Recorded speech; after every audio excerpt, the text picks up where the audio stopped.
The cold night sky over Earth was calm, filled with stars that looked harmless and quiet. But in a hidden control room deep under the Nevada desert, a low alarm suddenly echoed. Screens flickered to life as a strange signal cut through the normal background noise of space. At first, the operators thought it was just another piece of cosmic static, a random whisper from a distant star. But when the signal sharpened, words formed, alien words. The technicians froze. They had never seen this pattern before. It was not a normal transmission. It was something meant to be heard. The room went silent as the computer decoded it. Then, a voice came through, cold and proud, speaking in translated English for everyone on Earth to understand. This is the voice of the Elith Empire. We look upon your world and see weakness. Your people are soft. Your armies are small. Your minds are untested. You are not ready for the galaxy, and you never will be. The voice laughed, a sharp, mocking sound. We show this message to remind you, stay in your little system, or be crushed when the stars march. The words spread like fire across Earth's networks within hours. News agencies, governments, and ordinary people all heard the same thing. A direct insult, a direct challenge. The Elith Empire was one of the most powerful forces in known space, ruling many star systems with an iron hand. Until now, Earth had stayed quiet, growing its technology, building its fleet in secret, hoping to avoid attention. But now the attention had come. And it came with mockery. Yet inside that hostile broadcast, a second message hid in the static. A clever technician found it first, just a faint pulse buried under the main signal. When decoded, it was short, hurried, desperate. Help! I am Princess Kilira of the Elith. I oppose the Empire's cruelty. They plan to enslave your world. I can give you their secrets. Save me before they silence me. The room turned colder. The technicians stared at one another. A princess? From the same empire that mocked them? Could this be real? The message carried coordinates, far outside human-controlled space, near the rim of the Elith border.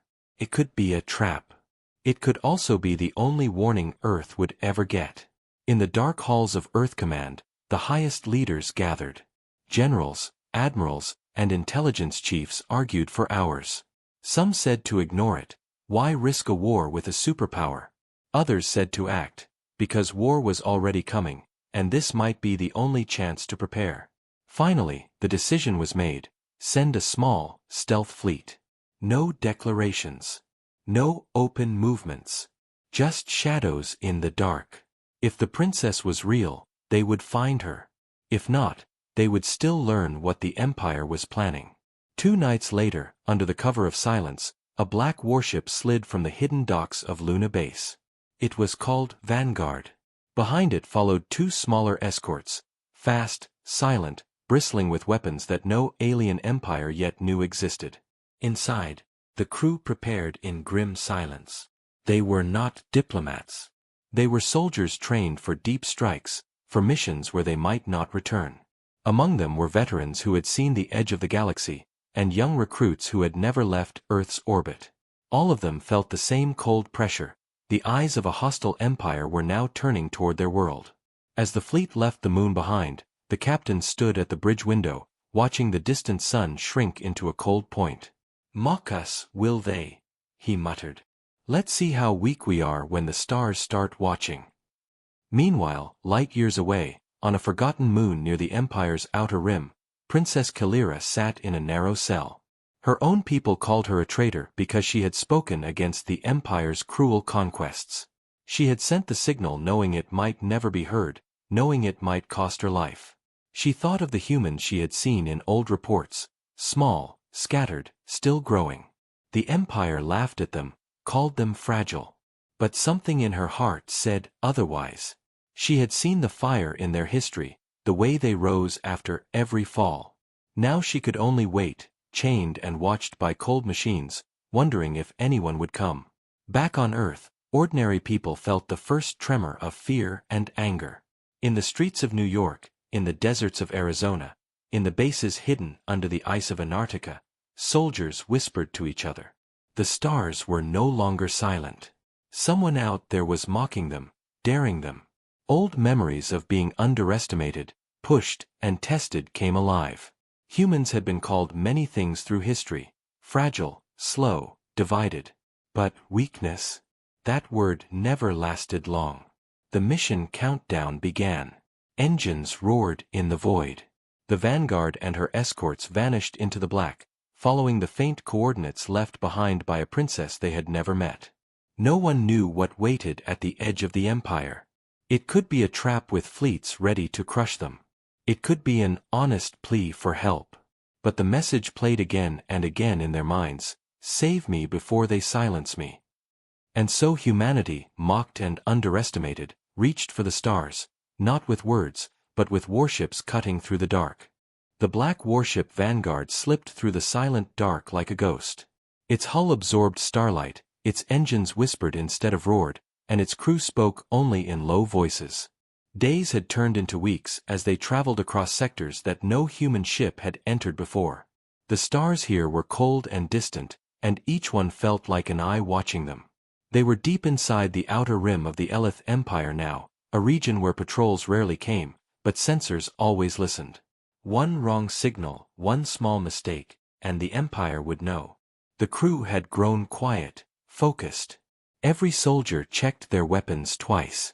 Every pilot stared at the navigation charts as if the lines could come alive and warn them of danger. Captain Arden stood at the command table, his eyes fixed on the red mark that showed their destination, a barren moon circling a gas giant with purple storms. The coordinates matched the hidden message sent by Princess Kalira. If she was there, they had to move fast. If this was a trap, they were already too close to turn back. The moon itself looked dead from space: gray rock, frozen plains, and black craters that swallowed light. But under that silence, sensors picked up signs of power grids and faint heat signatures. There was a facility there, hidden under layers of ice and rock. It was not marked on any map. That alone meant danger. "No civilian base hides its lights," Arden muttered as the ship drifted closer. They released small recon drones, each the size of a crow, cloaked and silent. The images they sent back were disturbing. Alien banners marked the walls of a fortress built partly into the moon's crust. Towers bristled with guns, and strange machines patrolled the landing bays. No living soldiers walked outside, everything moved like a machine colony, efficient, cold, unblinking. Lieutenant Sarah, the team's intelligence officer, leaned over the screens. "The princess is either inside, or already gone," she said. Her voice held no fear, only calculation. "And this place is not meant for guests. It's a prison. Or a laboratory." Captain Arden nodded slowly. "Then we go in, shadows only. No alarms. No loud war." He turned to his strike team, 12 soldiers dressed in black armor, carrying weapons designed to burn through alien alloys. "You know the rules. We're not here to start a war. We're here to pull someone out before the Empire even knows we were here." They launched at midnight by the moon's clock. Their shuttle was as dark as the space around it, gliding over frozen canyons until it found a hidden cave entrance far from the fortress lights. The air was thin, the ground cracked beneath their boots, and their breath came out as mist that faded quickly into the cold. The only sounds were the crunch of their steps and the quiet hum of their scanners. Inside the moon's tunnels, the air changed. It smelled of metal, oil, and something older, something that felt like it had been sealed away for centuries. The walls glowed faintly with alien symbols, pulsing like a heartbeat. Private Kane, the youngest of the squad, whispered, "Feels like the place is alive." "Then keep your voice down," Sergeant Vale growled. His visor flickered with scanning data. "Alive or not, it bleeds if we cut the right cables." They moved deeper, following the faint signal trace they had picked from the princess's distress call. Every turn felt like a trap waiting to close. Shadows moved on the edge of their lights, and sometimes, far away, a low metallic sound echoed like something walking in the distance. At last, they reached an observation deck overlooking the core of the facility. Below them, machines worked without rest, long arms moving crates, glowing tanks holding creatures they did not recognize, screens flashing in alien language. And in the center of it all was a tall crystalline cage. Inside, slumped but breathing, was a figure with silver skin and long dark hair bound in steel threads, Princess Kalira. She looked weak, her shoulders bruised, her eyes half closed. Two mechanical guards stood at each side of the cage, their bodies built from the same cold alloy as the walls. There were no living guards. The Empire did not waste loyal soldiers on traitors, it left them to machines. Lieutenant Sarah exhaled slowly. She's alive. That's her. Good, Captain Arden said, his voice low and sharp. Now comes the hard part. The plan was simple on paper. Disable the security field, move fast, take the princess, and leave before the alarms spread to the outer patrols. But simple plans rarely stayed simple in a place like this. The team split, half to the power lines, half to the cage level.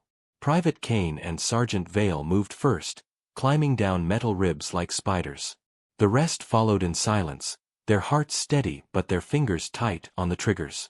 Then a low hum began to rise from the walls. Lights shifted from blue to red. Not a full alarm, but a warning. Something had seen them, or smelled them, or felt them. Machines stirred below, turning their heads in eerie unison toward the shadows where the humans hid. Too late for shadows, Vale hissed. Captain, we've been seen. Arden's reply was cold and calm. Then we do it the hard way. Take the princess. Get out. What happened next would decide if humanity had just crossed a line it could never return from. The mocking voice of the Empire was still fresh in their memories, but now it felt far away. There was no room for pride or fear now. Only the mission, and the strange, fragile figure inside that crystalline cage who might change everything. The silent corridors of the moon base shook as the first blast door gave way. Smoke rolled through the dim hall like a gray tide as human boots struck the floor. The machines turned their heads, red eyes burning in the gloom, but the soldiers were already moving.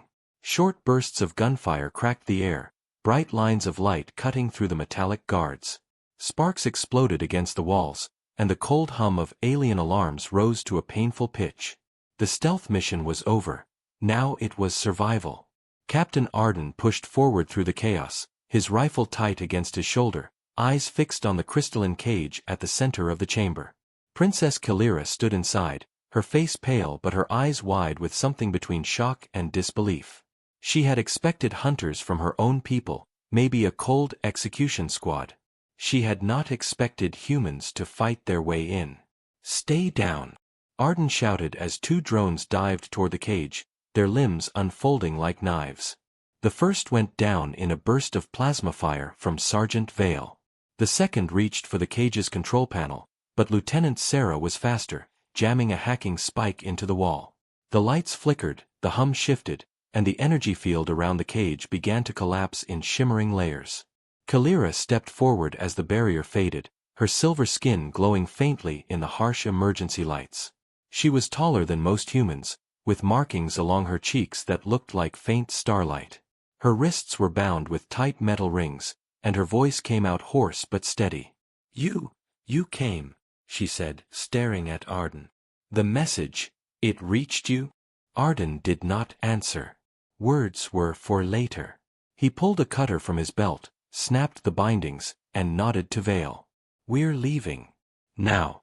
The escape route was already burning with alarms. The first squad had cut the power to one side of the base, plunging half the corridors into darkness, but the machines were adaptive. New paths opened. Heavy gates slammed shut. And somewhere deep below, a mechanical voice began to chant in the Empire's language, an old warning that meant reinforcements were coming. Kalira stumbled once as they ran, her long legs unused to the gravity here, but a soldier caught her arm and kept her moving. She looked at them, 12 figures in black, faceless behind their visors, moving with strange unity.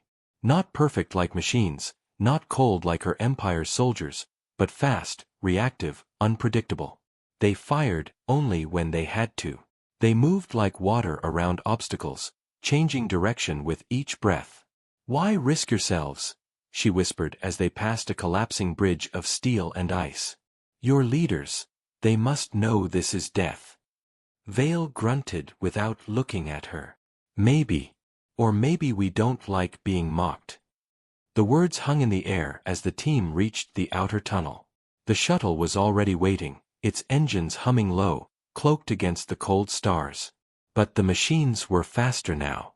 Distant shadows crawled across the ceiling, spider-like walkers with glowing sensors. The soldiers opened fire in sharp bursts, carving the path ahead. Each blast lit the tunnel like lightning. Arden turned to Kalira. You said you had information. About what's coming. She hesitated, then nodded. The Empire has plans for your world. They call it a test, a proving ground. They want to break you before you can rise. Then you came to the right people, Arden said flatly. We don't break easy. The shuttle doors hissed open, and the team poured inside. The pilot lifted them off before the hatch even closed, engines flaring as the moon's horizon dropped away. For a moment, the stars opened wide again, cold, endless, silent. Then a beam of red light cut across the black, grazing the shuttle's wing. Enemy sensors had locked on. Multiple contacts, the pilot said. 3 no, 5 patrol ships inbound. Arden clenched his jaw. Get us to the Vanguard. We burn through, or we die in the dark. Kalira gripped the seat beside her, feeling the violent shift as the shuttle turned hard. She had lived her whole life in palaces of glass and steel, watched fleets move like pieces on a board, but this was war in its raw shape. No long speeches. No banners. Just breath, speed, and the risk of never seeing another sunrise. As the shuttle dove into the shadow of the gas giant, the pursuing ships fanned out. Their hulls glowed with the Empire's crest, a cold silver flame. They were not full warships, just scouts, but even scouts could kill a small human team. The first missile streaked past, missing by meters. The second exploded behind them, rattling the hull like a giant's fist. Vale strapped himself in and shouted over the noise. Next time, Captain, maybe we steal a quieter princess. Arden almost smiled. Next time, Sergeant, maybe we stay home. But deep down, they all knew there would be no staying home now. The moment they had cut that cage, the war had already begun. Kalira sat silently, her gaze locked on the fading moon behind them. In her heart, something stirred, a mix of guilt and strange hope. She had been raised to see humans as a future footnote in her empire's history, a fragile race waiting to be controlled. Yet here they were, risking their lives for her freedom, moving like hunters in the night, turning mockery into fire. The shuttle vanished into the black, carrying a princess, a secret, and the first spark of a war that would set the stars on fire. The Vanguard emerged from the shadow of the gas giant with its engines burning blue against the cold black. Behind it, the stars filled with movement. Patrol ships, once scattered like dust, now tightened their formation and began to close the distance. The rescue had not gone unnoticed. The Empire had smelled the breach, and now it was coming with claws sharp and eyes open. Inside the human flagship, the corridors were tense and alive. The rescued princess sat in the med bay, her silver skin patched with soft bandages, her eyes fixed on the glass walls as if they could hold back the future. Outside, the hum of weapons charging filled the air like distant thunder. Soldiers ran past her bed, silent, their faces hidden under helmets. There was no celebration. They had pulled her from the cage, but the hard part had just begun. Captain Arden stood on the bridge, one hand gripping the command rail, the other tracing the lines of the star map. Routes flickered and died as enemy patrols shifted like a net tightening around them. They were waiting, Lieutenant Sarah said beside him. This wasn't just a prison. It was bait.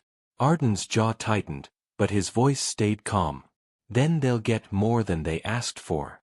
The princess stepped onto the bridge, still weak but standing tall, her dark hair falling over the alien insignia stitched into her tattered robes. You cannot outrun them forever, she said softly. Her voice was smooth, carrying both warning and something that sounded like regret. The Empire has more ships in this sector than you have in your entire navy. We don't need forever, Arden replied. We need a day. Maybe 2.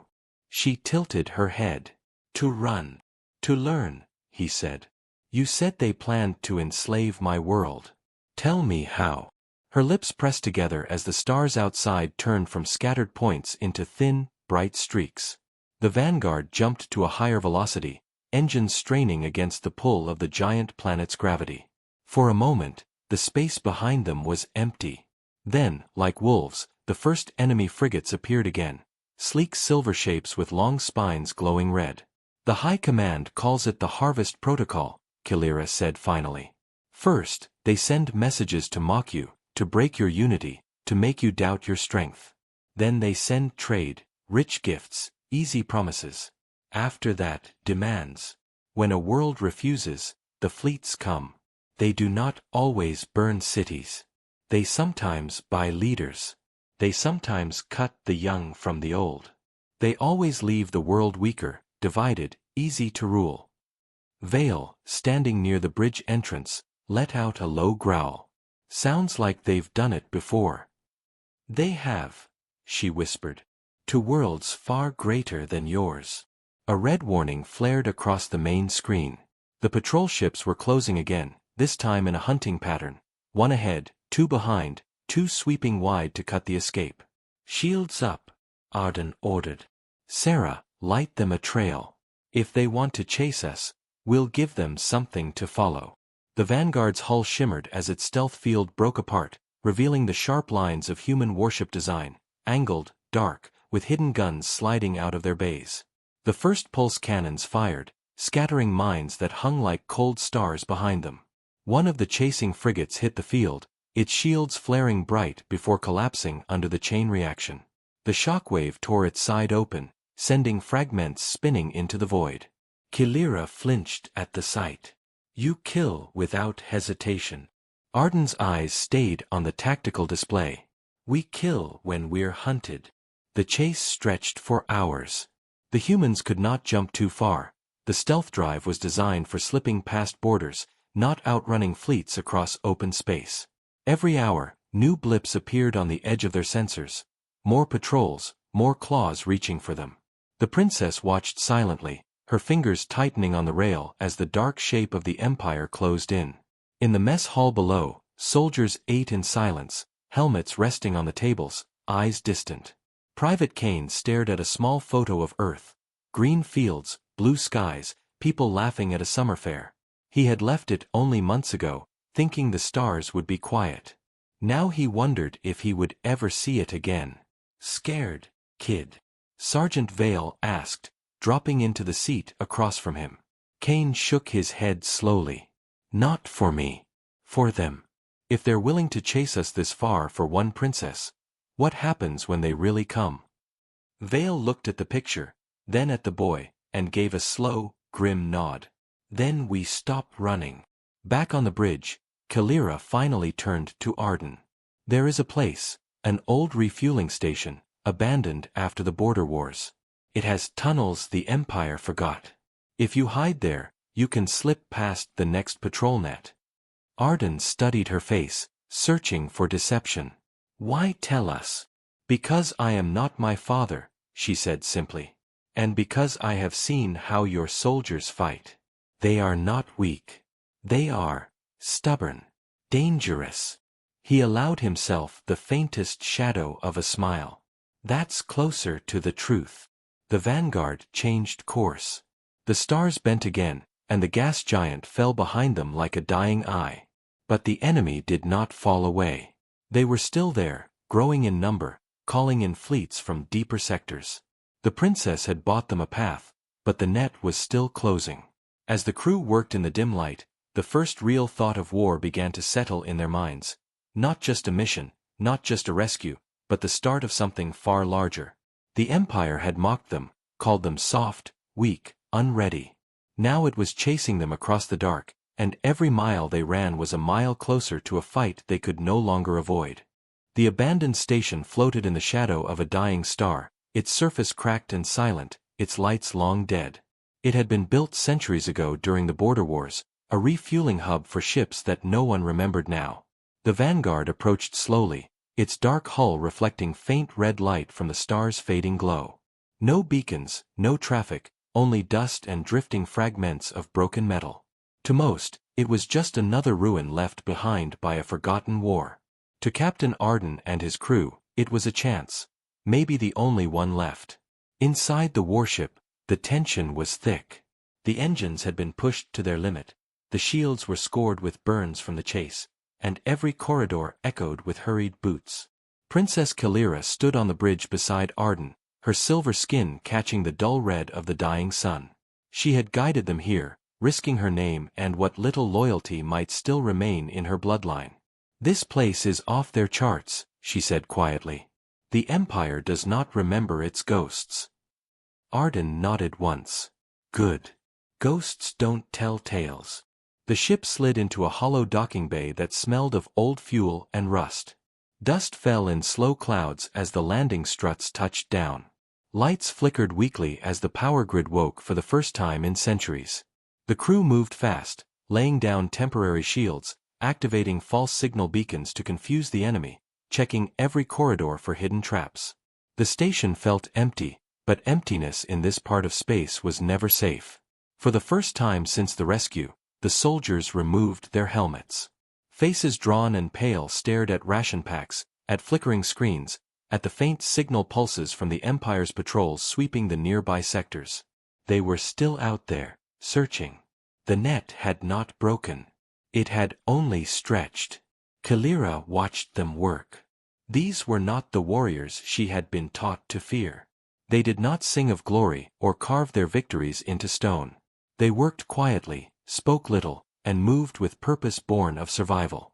There was something raw about them, something that did not care about empire ranks or noble blood. She had lived among commanders who valued fear. Here, she saw loyalty, even in silence. Later, in a dark corner of the command deck, she spoke. "Your world does not understand what is coming. The Eleth do not fight clean wars. They do not conquer by numbers alone. They break the heart of a people first. They will send words to divide you, gifts to tempt you, threats to crush your spirit. When you resist, they send fleets, not to destroy, but to make you kneel." Arden looked at her with eyes that carried the weight of Earth's history. "And you want to stop them?" "I want to end the circle," she said. "I was born into a palace of lies. I believed the same as them once. But I saw what the Empire did to other worlds. I spoke against it. That is why I was caged." She lowered her gaze, the faint markings on her cheeks catching the dim light. "And now I ask a race I was told was weak to stand where no one else would." The captain leaned over the map. Patrols were still closing in, but slowly. They thought the humans were still running. That gave him one chance. "You said you can talk to them. Not all the Empire believes your father's lies." "No," she said. "Many obey out of fear.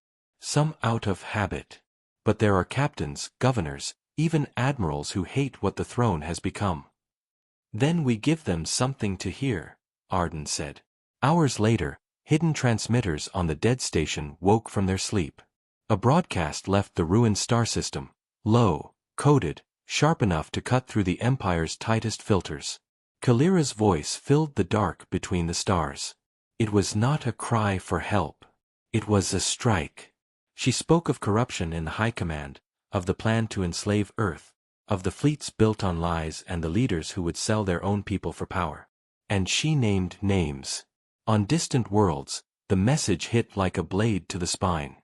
Admirals paused mid-order. Traitors whispered in hidden rooms.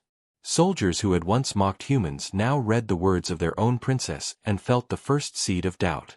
But the Empire also heard. And they did not pause. They roared. The response came within hours, a fleet, larger than before, burning through space toward the dead star. The hunters had become predators now. This was no longer a quiet chase. It was a hunt meant to end with wreckage and silence. Arden's crew felt the change in the air.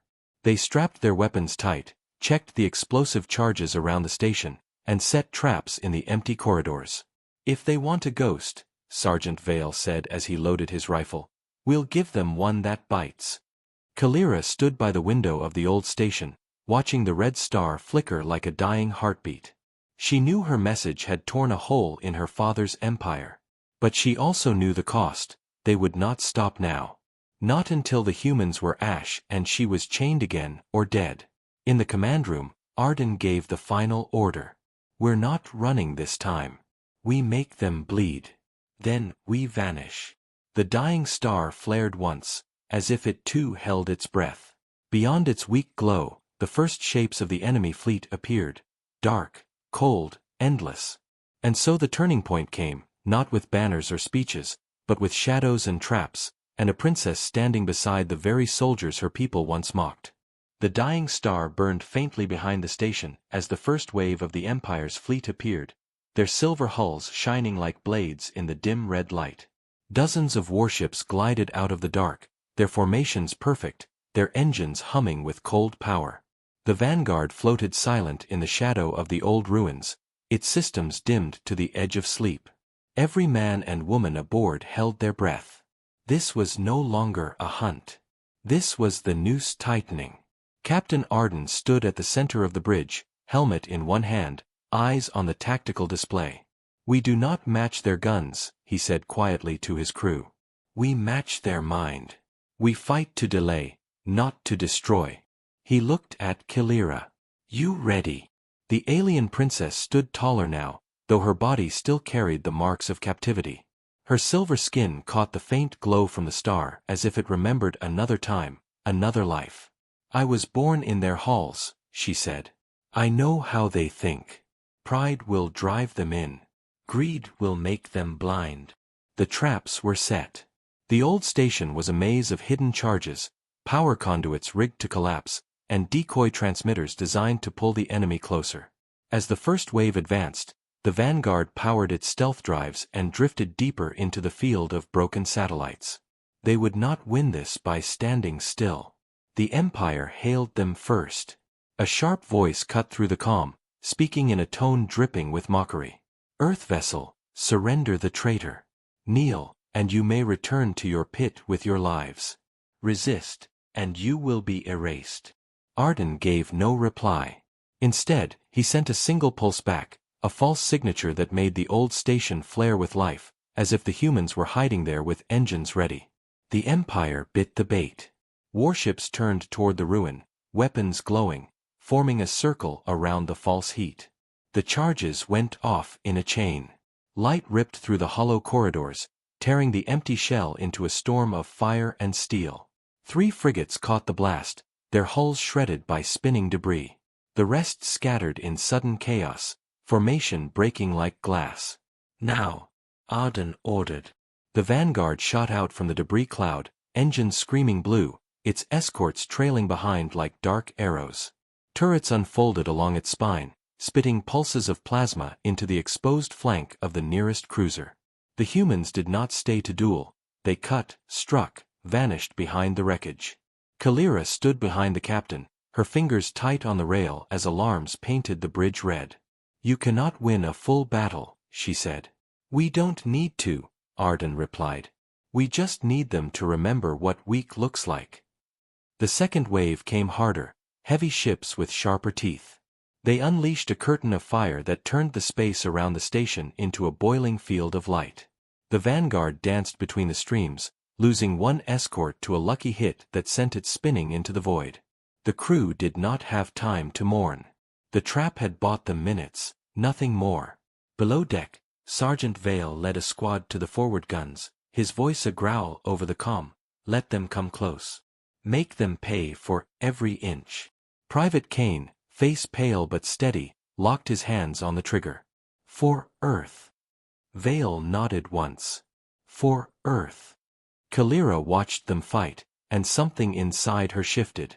Her empire had always told her that humans were fragile, that they would beg when faced with real power. Yet here they were, bleeding in the dark, striking back with teeth bared, even when the odds were impossible. It was not strength of numbers.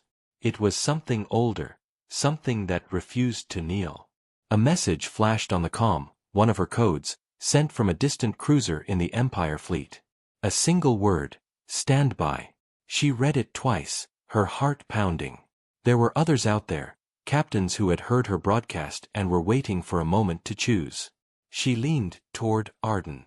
"Give me the channel." The captain glanced at her, then nodded. Her voice, calm but fierce, filled the wideband channel. "This is Princess Kalira, rightful heir of the Eleth. I speak not as a traitor, but as a daughter who has seen the truth. The Empire bleeds worlds dry. It mocks those who stand, and chains those who speak. But tonight, it bleeds back." Silence followed for a heartbeat. Then two of the cruisers slowed. Their guns went dark. A wedge opened in the enemy line, small, fragile, but real. Arden seized the chance. Helm, through the gap. All power to the drives. The vanguard roared forward, cutting across the broken formation, firing one last volley that crippled the nearest frigate. Behind them, the station tore itself apart in a final blaze, hiding their trail in a storm of radiation and debris. Hours later, the fleet was a fading shadow behind them. The humans had lost one ship, spent nearly all their traps, but they had escaped. More than that, they had planted something in the Empire. Doubt, division, the memory of a night when weak humans fought like wolves in the dark. Kalira stood by the viewport, her eyes on the distant stars. "You cannot stay hidden now," she said softly. "They will come for you with everything." Arden joined her, his face lit by the fading glow of the dying star. "Let them come," he said. "Next time, we won't be running." The princess turned her gaze on him, a faint smile on her lips despite the ruin left behind. "They mocked you," she whispered. "They will never dare again." And in the quiet that followed, the stars seemed a little less cold.